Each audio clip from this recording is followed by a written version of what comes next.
Depois de muitas dúvidas e perguntas, no vídeo de hoje nós vamos falar para vocês qual a diferença entre um Exu da Umbanda e da Quimbanda.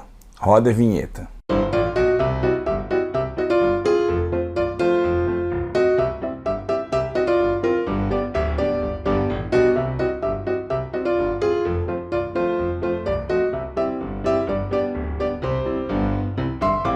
Salve! E aí, você tá bem? Antes de começar esse vídeo, essa resenha, você mesmo que tá chegando aqui no canal pela primeira vez, inscreva-se no nosso canal e ative a sineta de notificações para receber todo o nosso conteúdo. Seja você aqui pelo canal do Bate Tambor, ou se você está aqui no canal Pai Ricardo de Ogum, seja muito bem-vindo e aproveita. Siga um canal ao outro, quem está no Bate Tambor, siga o canal do Pai Ricardo, quem está no Pai Ricardo, siga o Bate Tambor, que os dois tem bastante conteúdo bacana e alguns vídeos que são especiais para o canal Pai Ricardo e outros para o canal Bate Tambor. Se você quiser se consultar comigo para entender melhor sua vida espiritual, relacionamento, parte financeira, orixá de coroa, entre outros, através do Búzio, lá embaixo na descrição tem um contato da minha equipe, mas vai passar na tela também em alguns momentos aqui do vídeo. Fechou? Vem comigo. Temática de vídeo bem bacana e bem interessante. As diferenças de Exu na Quimbanda e Exu na Umbanda. E bem rápido e objetivo, eu poderia encerrar esse vídeo dizendo que não existe diferença nenhuma. Mas aí ia ficar aquela pulga atrás da orelha, né? Principalmente para os umbandistas ou para os quimbandeiros, simpatizantes, aqueles que estão acompanhando toda essa evolução religiosa dentro das redes sociais. Mas vamos conversar um pouquinho para entender melhor. Bom, eu não posso dizer aqui para você que o seu tranca-ruas na Umbanda é um e o seu tranca-ruas da Quimbanda é outro. Não, o espírito é o espírito, o ancestral é o ancestral. Se eu estiver na Umbanda com o seu tranca-ruas e se eu for na Quimbanda com o seu tranca-ruas é o mesmo ancestral, o espírito não muda, não é outro, tá? Não muda. Aqui ele é um e lá é outro tranca-ruas. Não, na Umbanda eu incorporo tranca-ruas, mas na Quimbanda é o Exu, sei lá, Marabô. Não, tá? Seu ancestral é seu ancestral. Você na Umbanda, você na Quimbanda, você no Candomblé, você em outro rito, né? É o seu ancestral, é o espírito que te acompanha ali, tá? Então ele não muda. Há diferenças na forma do trabalho, é aí que nós vamos chegar e entender melhor essa questão. Quando eu falo de Umbanda hoje, né, se eu falar de Umbanda ou de Macumba antes de 1900, eu vou falar ali de Macumba carioca, de Cabula, né, eu vou falar de uma religião onde trazia o traço banto dos báculos mais forte, mais potente, uma coisa. Mas aí essa Umbanda que ela surge ali com aquele enraizamento do Zélio e ela vai dando essa continuidade, né? Quando eu falo dessa Umbanda, basicamente eu falo de uma cultura que tem uma raiz católica cristã, uma cultura kardecista e dentro disso daí tem valores. Por que eu cito quando eu falo dessa Umbanda? Porque nem todas as Umbandas seguem dessa forma. Tem Umbanda que dá o culto de almas muito mais livre, do espírito livre, né? Tem Umbanda que tem o dogma católico cristão mais forte, né? Tem Umbanda que tem uma pegada esotérica mais potente. Então são vertentes e visões diferentes, não dá para pôr tudo num mesmo balaio. Nós vamos ter culturas, né? Eu vou ter uma Umbanda Molocô que tem uma visão também diferente, uma Umbanda Angola com culto de almas que também tem uma visão diferente e assim por diante. Primeiro precisamos entender esses detalhes. Então nós vamos ter da Umbanda esses valores católico, cristão e kardecista muito implantado e enraizado. E com isso vai enraizar e engessar também o culto de Exu. Isso é fato. Isso significa que o Exu é outro, é diferente? Não, isso significa que a casa ali, né, a vertente ali de Umbanda, ela acaba dando uma podada e uma boicotada na forma com que Exu trabalha. Muito pode isso, não pode aquilo, não pode falar assim. Aí vem a velha história do tem que doutrinar o Exu.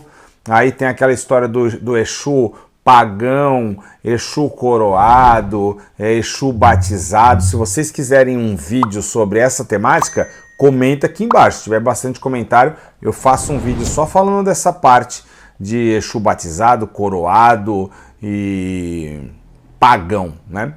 Então, a gente vai ter essas nomenclaturas e vamos ter valores, e aí a Umbanda vai ter um valor que muitas vezes não enxerga o Exu da forma com que ele é, ou com a forma com que ele pode e precisa trabalhar. E aí todo esse dogma, né, esses valores que carregam, acaba engessando a forma do Exu trabalhar, e como eu já fiz alguns vídeos aqui no canal falando sobre alguns Exus que abandonaram a Umbanda. Claro, a gente põe uma temática assim para chamar a atenção, mas são Exus que muitas pessoas falam, ah, esse Exu não baixa mais, ah, esse é raro, esse não vem mais, esse não existe na Umbanda. Por quê? Porque a realidade é que o Exu escolhe trabalhar na Umbanda, como ele escolhe trabalhar na Quimbanda, como ele pode escolher se trabalhar no Candomblé, porque o Exu ele não tem uma religião para ele, né? Ele escolhe trabalhar em certos locais. E aí alguns Exus, olhando o prisma da forma com que algumas casas trabalham,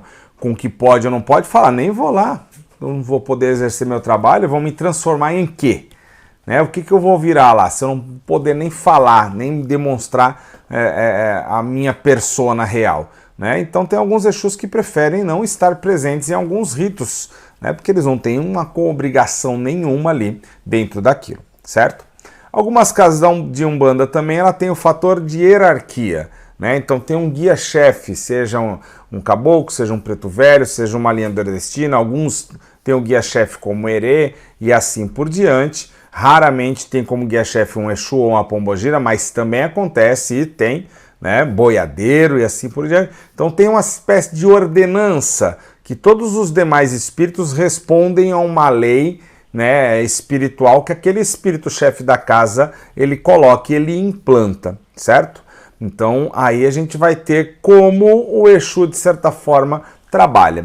Lembrando, novamente, isso depende muito de como quem dirige a casa enxerga o espírito, de forma livre ou de forma contínua, né? A espiritualidade ela é livre, o espírito ele é livre, ele precisa mostrar realmente quem ele é e trabalhar da forma com que ele precisa. Nem todas as casas enxergam dessa forma. Quando eu olho para a Quimbanda, eu vou encontrar, de certa forma, um culto mais aberto, mais livre, né? Sem dogma de catolicismo, sem o dogma da Umbanda, sem o dogma que nós temos dentro do Espiritismo. Então eu vou encontrar ali um culto onde Exu ele é amoral, né? Eu vou ver dentro da Umbanda muita gente falando Exu é espírito de luz, Exu é guardião, né? O quem me protege não guarda. E quando eu olho para dentro da Quimbanda, a gente encontra ali a figura do Exu de forma amoral, onde ele não pesa bem e mal e assim por diante, né? E dessa forma entendendo o Exu como ele é, quem ele é, qual é a natureza dele, né? Qual é a natureza? É um Exu que trabalha diretamente com esgotamento, é um Exu que trabalha diretamente em demandas, em caminho. A natureza do Exu, pura, né? E aí não se doutrina ele, não tenta se pôr cabresto nele, proibir disso ou daquilo, não pode aquilo lá. Então a Quimbanda ela acaba se tornando um culto mais livre dessa forma e a Umbanda um pouco mais enraizada, mais engessada, lembrando que não são todas as casas, não dá para falar pelo gênero geral, dá para falar o que a grande maioria prega ou desenvolve por aí, tá? Então a Quimbanda ela tendo esse culto mais aberto, mais amplo, mais solto, mais livre de certa forma, o Exu ele tem uma liberdade maior. Uma liberdade maior de fala, uma liberdade maior de ação, uma liberdade maior de magia, de feitiço, uma liberdade maior em tudo que ele pode fazer e proporcionar para aquela casa e para aquelas pessoas que estão ali. Então, o espírito é o mesmo, a liberdade, de certa forma, é diferente. Por isso que na Quimbanda a gente continua encontrando todos os espíritos ou os Exus, né, que muita gente considera antigos ou extintos ou raros, na Quimbanda eles estão lá com um trânsito extremamente livre e tranquilo. Por quê? Porque eles entendem que lá eles podem ser realmente o que eles são e quem eles são, certo?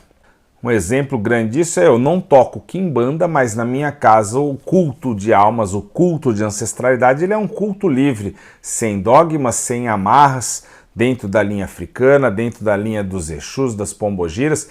Então a gente continua tendo o culto a muitos Exus que vocês muitas vezes consideram raro, ou que me mandam mensagem, eu nunca vi sobre esse Exu, ou nunca falaram dele, parece que não aparece mais, e a gente continua tendo o culto deles bem aberto, bem expandido dentro de casa, exatamente pelo fator de ter esse fator de espiritualidade livre, né, sem as amarras que nós temos, né, dentro de algumas liturgias ou algumas doutrinas que trazem por aí na macumba hoje em dia. Eu trago aquilo que eu aprendi há muito tempo atrás e o que os meus ancestrais vêm cada vez mais passando, né, e colocando ali como fundamento dentro do nosso chão, e dessa forma a gente vai vivendo e vai tendo bastante resposta positiva em cima de tudo isso. E é isso aí, meus irmãos, espero que vocês tenham gostado, tenham curtido.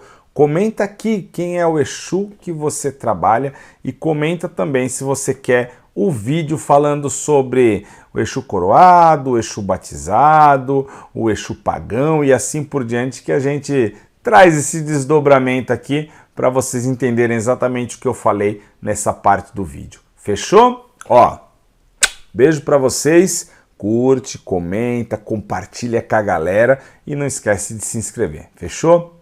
Até a próxima. E agora que acabou esse vídeo, você pode clicar nesse daqui que ele tá muito legal, mas tem esse outro que ficou excelente, mas tem esse aqui em cima também que tá muito engraçado. E esse, tenho certeza que você vai aprender alguma coisa. Então, fica à vontade aí.